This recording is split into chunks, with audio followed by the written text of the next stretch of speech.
If you wanna meet him at the front gate, you wanna make it into heaven's gates, you gotta walk up that narrow and straight.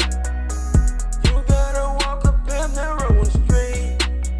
If you wanna meet him at the front gate, you wanna make it into heaven's gates, you gotta walk up that narrow and straight.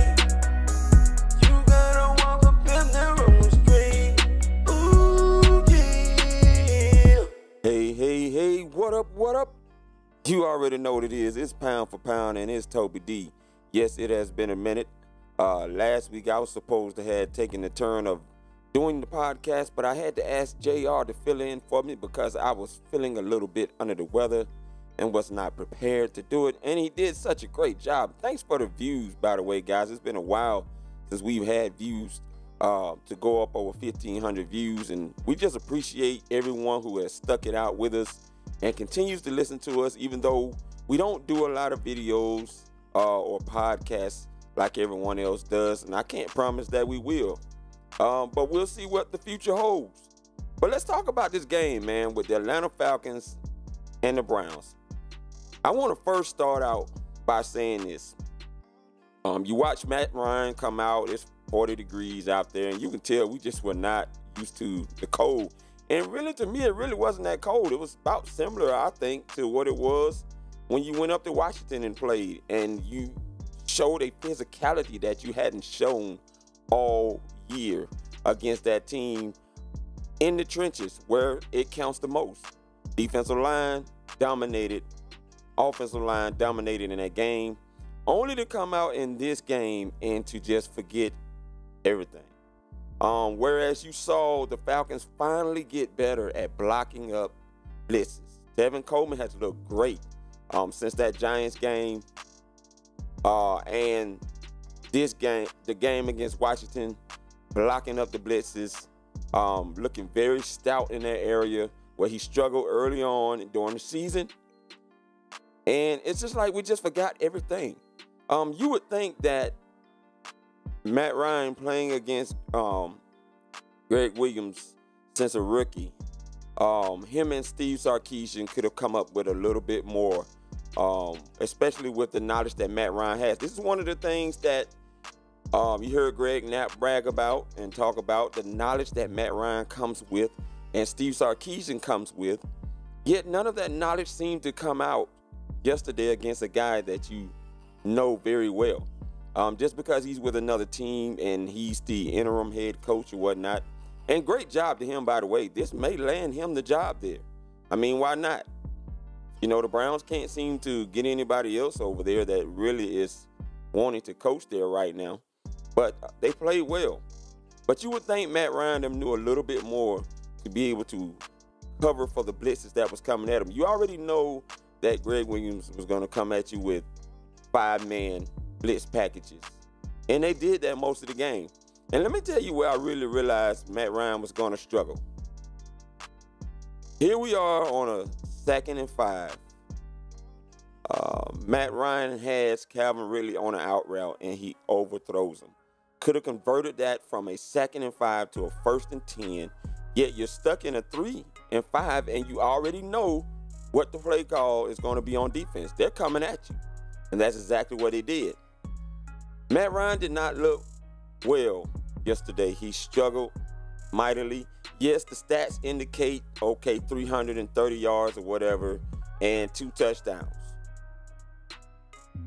That was, to me, not a good day for Matt Ryan because the way he got those touchdowns, really, it just doesn't count for me. I'm sorry. I can't account any of that.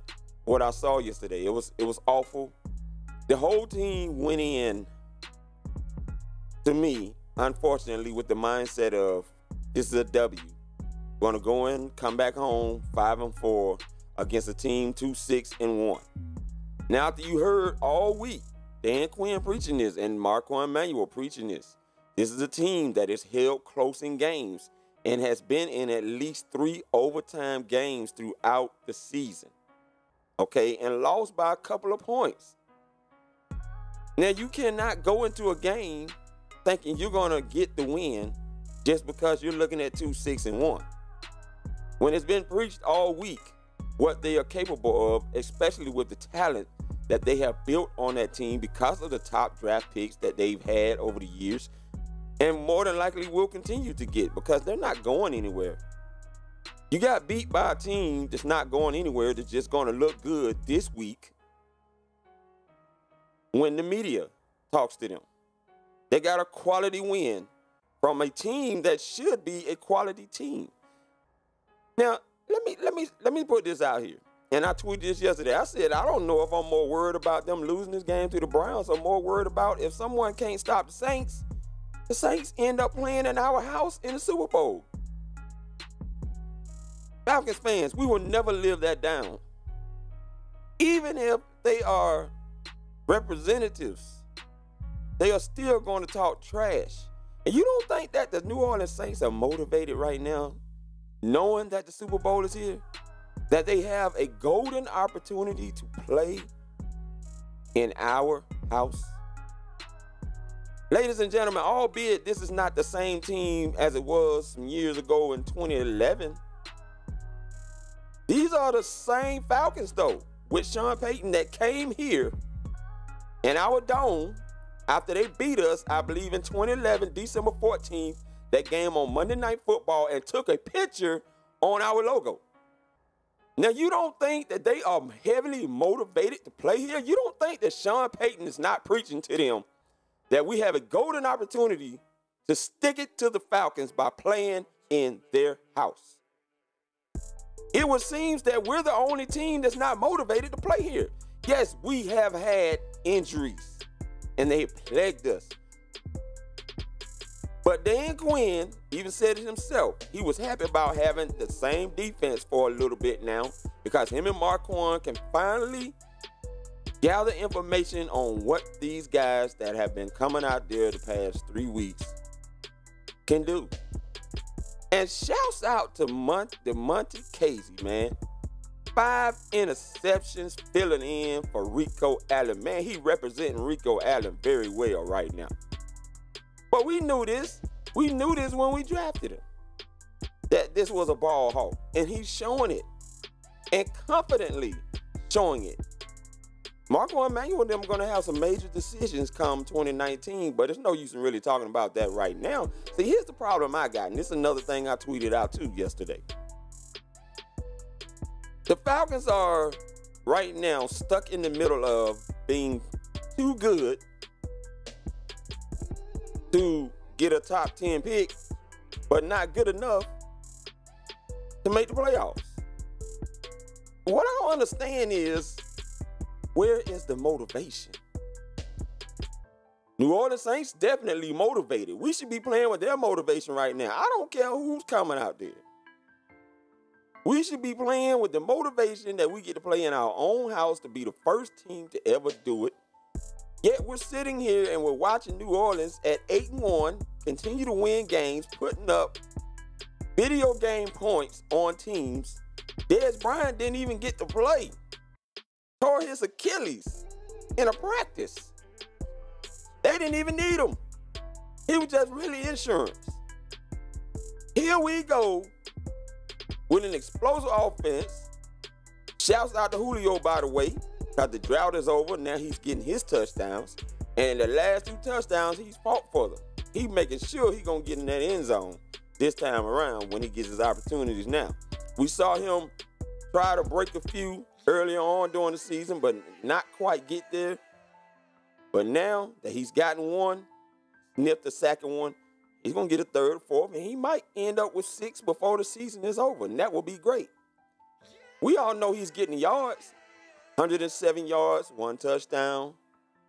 The first player as a wide receiver in NFL history to get to 10,000 yards faster than anyone, just like Matt Ryan, the first to get to, I believe, 40,000 yards than anyone in the NFL. But what does any of that matter when your motivation is not there to play in your own house for the Super Bowl? When you look at the stats that the Atlanta Falcons had, they really weren't bad stats other than the defense not showing up. Now, I didn't want to believe that we needed corners. I'm thinking Robert Alford and True Font. They're my boys.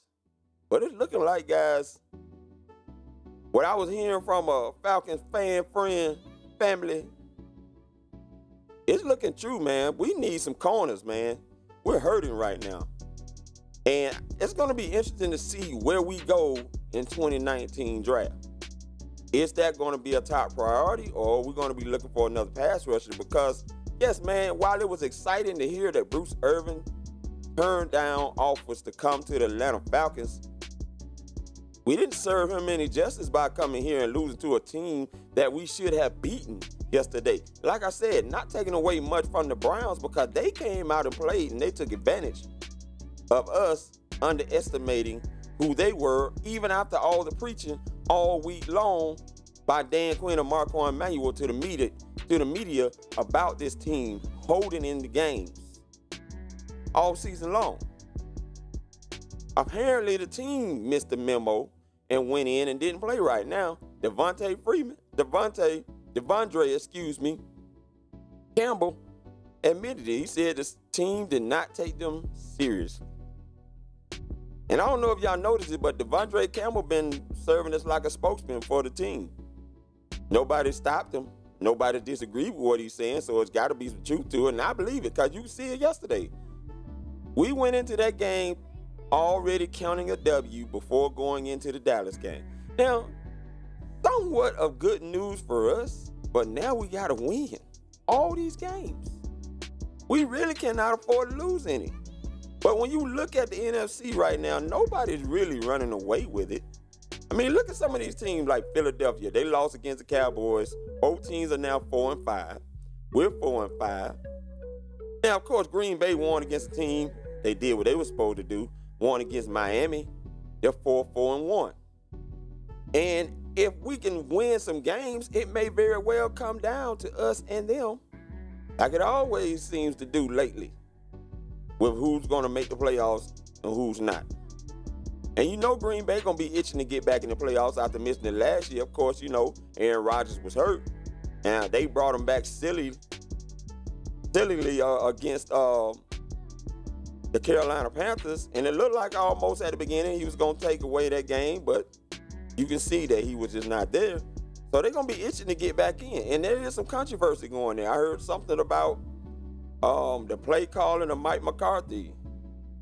You know, it's guys that are kind of upset with that. So, but they're still going to be wanting to make it. I don't understand. You run 73 plays to the Cleveland Browns 50. And you don't do anything. Nick Chubb, shout out to Nick Chubb. Hey, I'm a Bulldogs fan. Had a great game yesterday. I just wished it wasn't against us. You giving up 176 yards on the ground and a 92-yarder. Come on, man. 2 times you got this team at the 10 or the 13, and they just march down the field and score on you twice. 88-yard drive one time, and then a 92-yard run. I mean, it was like Moses parting the Red Sea. As open as that offensive line of the Browns had them holes for Nick Chubb to run through. Heck, I believe I could have ran through them doggone holes and don't get touched. And you already know he got the speed. You already know this. And he showcased it yesterday. I just don't understand.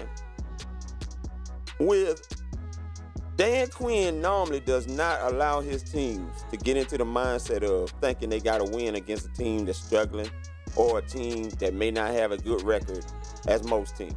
But for whatever reason, we went in there and we fell flat on our face. The dominant performance that we showed against the Washington Redskins, none of that showed up in this game. And that was very disappointing to watch. We owned the time of possession. The biggest place where you got to give Cleveland Brown defense credit for is the one thing that we were really great at after week 1 against the Eagles.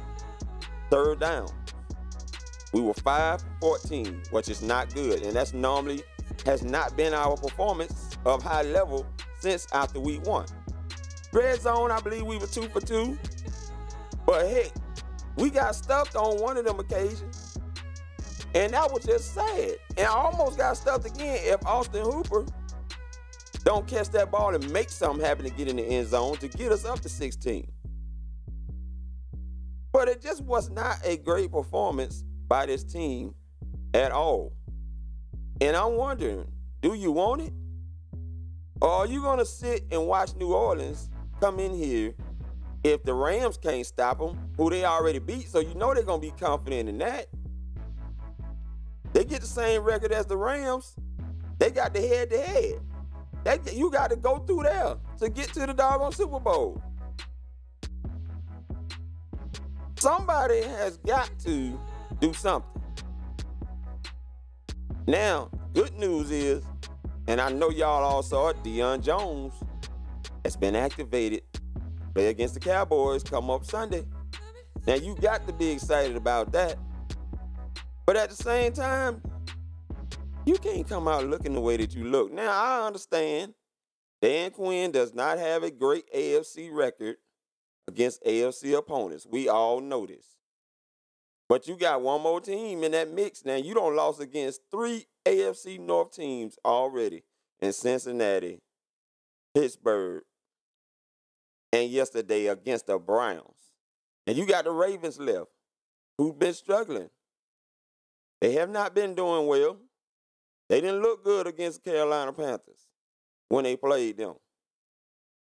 But if you can win at least that game, now you know you got at least 6 games against NFC opponents. 3 of those you already know against your own division. What are you going to do, Atlanta Falcons? Are you going to take it seriously now and be motivated to play here? At least get into the playoffs with a winning record? Or are we going to be disappointed Falcons fans because we're not at a good position where we can really draft somebody we would like to draft? Now, Dan Quinn has had some pretty good, decent drafts. But, hey, you want to at least get in the top 10 if you ain't going to play right. At least that's my thinking. But look, I'm done with it. I've said all I need to say. It's up to you, Falcons fans. Please continue to share, like, comment, and subscribe if you feel it in your heart to do so. Again, it's Toby D. It's pound for pound. Peace. I'm out.